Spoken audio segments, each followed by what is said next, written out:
Welcome dear students, we are going to talk about enzymes, right? enzymes के बारे में कुछ बातें कर लें कि ये एज ए बायोकैटलिस्ट है, एक्ट एज बायोकैटलिस्ट। ये बायोकैटलिस्ट है। जिस तरह से किसी भी रिएक्शंस के लिए कैटलिस्ट का होना ज़रूरी है, उसी तरीके से लिविंग सेल्स के अंदर, लिविंग बॉडी के अंदर जो है ना, कैटलिस्ट जो है ना रेट ऑफ रिएक्शंस को इंक्रीज़ कर देता है। ठीक है, रेट ऑफ रिएक्शंस को बढ़ा देता है, तभी पॉसिबल है कि बहुत सारे रिएक्शंस हो सके और लाइफ सस्टेन कर सके, otherwise it will takes many years. तो बायोकैटलिस्ट सेकेंड पॉइंट ये कहेंगे, increases rate of reactions. Increases rate of reaction, rate of reactions बहुत तेज़ कर देता है। रेट ऑफ रिएक्शन, इसका काम ही हुआ कि रेट ऑफ रिएक्शंस बढ़ा देता है। ठीक है, ये प्रोटीनेशियस नेचर के होते हैं। कैसे होते हैं ये? प्रोटीनेशियस नेचर के होते हैं, प्रोटीन होते हैं ये, प्रोटीनेशियस नेचर होता है इनका, proteinaceous nature. With slight exception. Exception हम लोग कहें अगर, एक्सेप्शन में कुछ जैसे राइबोजाइम है, राइबोजाइम ये आरएनए मॉलिक्यूल है। फिर कहता है कि ये नेवर यूज्ड अप। कैटलिस्ट जैसे यूज़ नहीं होता है, इस तरीके से ये केमिकल रिएक्शन में यूज़ नहीं होता है। Never used up, never used up in chemical reaction, used up in chemical reaction. Chemical reaction अंजाम तो देता है, लेकिन ये इस्तेमाल नहीं होता, वहाँ पे ख़त्म नहीं होता केमिकल रिएक्शन।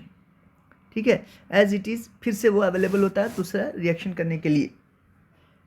फिर अगर हम ये देखें कि ये जो है ना टर्शरी प्रोटीन, प्राइमरी प्रोटीन क्या होती है भाई? तो स्ट्रेट चेन होती है, सेकेंडरी उसमें हेलिक्स और फोल्डिंग आती है।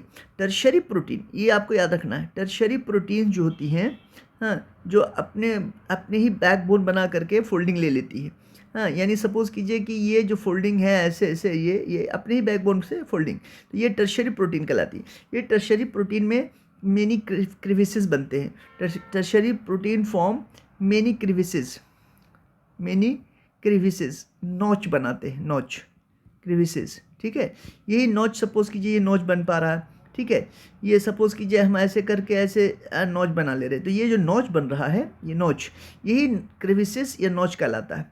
इसी में जो है ना सबस्ट्रेट फिट होता है, इसी में आप इसको नोच कहें या क्रिविसेस कहें, इसी में, तो ये टर्शरी प्रोटीन होने पे ही काम करता है।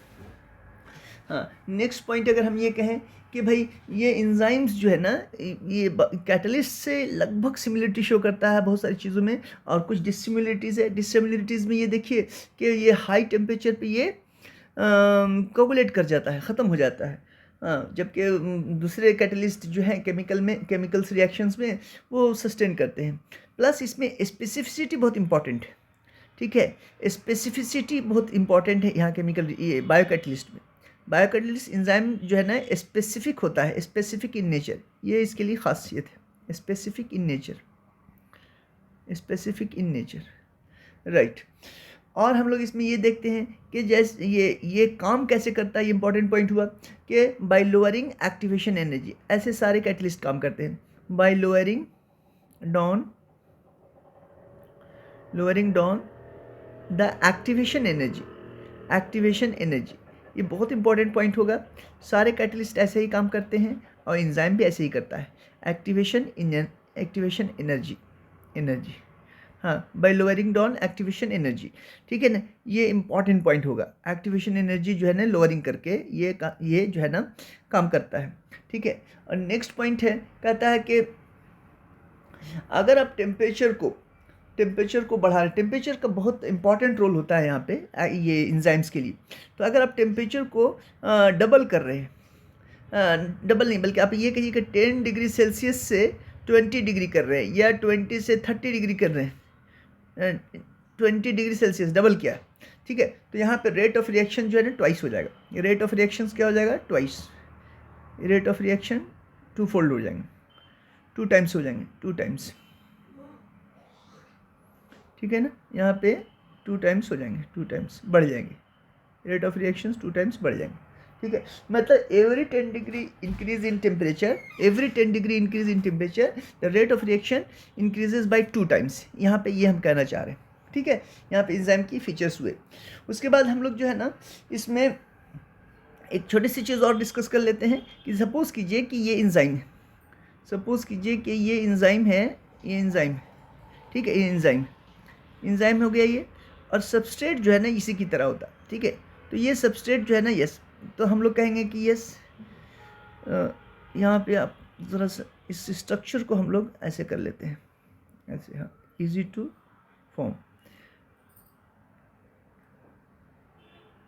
इजी टू फॉर्म, ठीक है।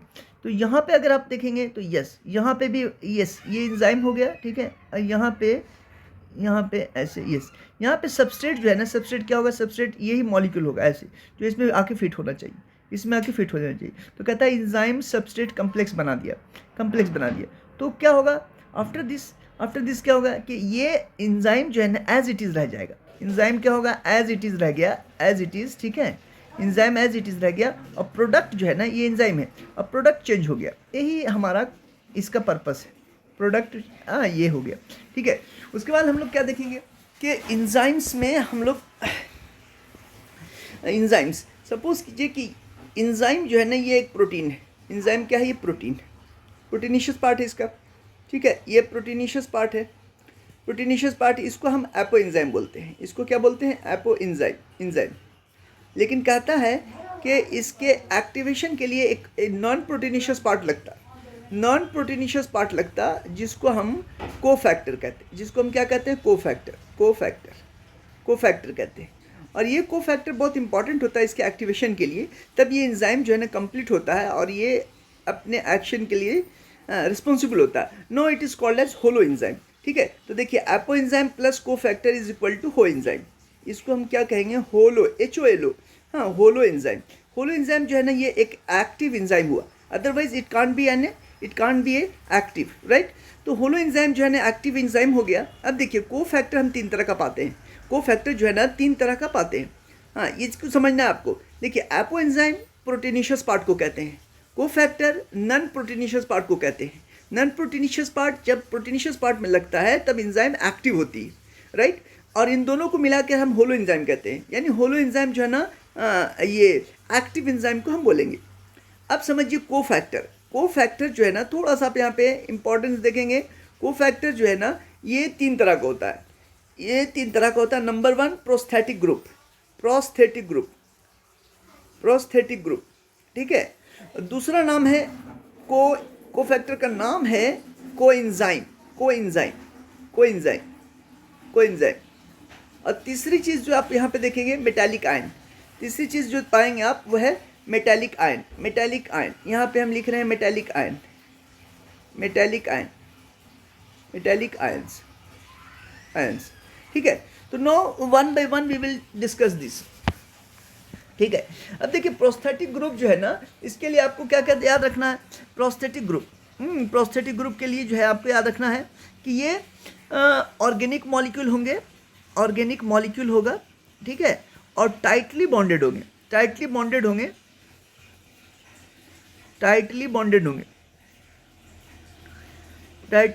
है। देखिए, ये सब क्या है, कोफैक्टर है। प्रोस्थेटिक ग्रुप भी कोफैक्टर है, कोएंजाइम भी कोफैक्टर है, मेटालिक आयन भी कोफैक्टर है। लेकिन वो एक्चुअल में क्या होते हैं आप देखेंगे, टाइटली बॉन्डेड है। जैसा कि हम देखते हैं कि हीम पेरोक्सीडेज में, for example heme in peroxidase, heme group जो है ये प्रोस्थेटिक है इन पेरोक्सीडेज एंजाइम, और कैटालेज। हाँ, अब देखिए, कोएंजाइम भी जो है ना, कोएंजाइम भी वैसा ही है। कोएंजाइम में सिर्फ इतना फर्क है कि ये लूजली बॉन्डेड है, ये भी ऑर्गेनिक मॉलिक्यूल है, ठीक है ना, ये भी ऑर्गेनिक मॉलिक्यूल है। हाँ, कोएंजाइम में जो है हम देखेंगे, कोएंजाइम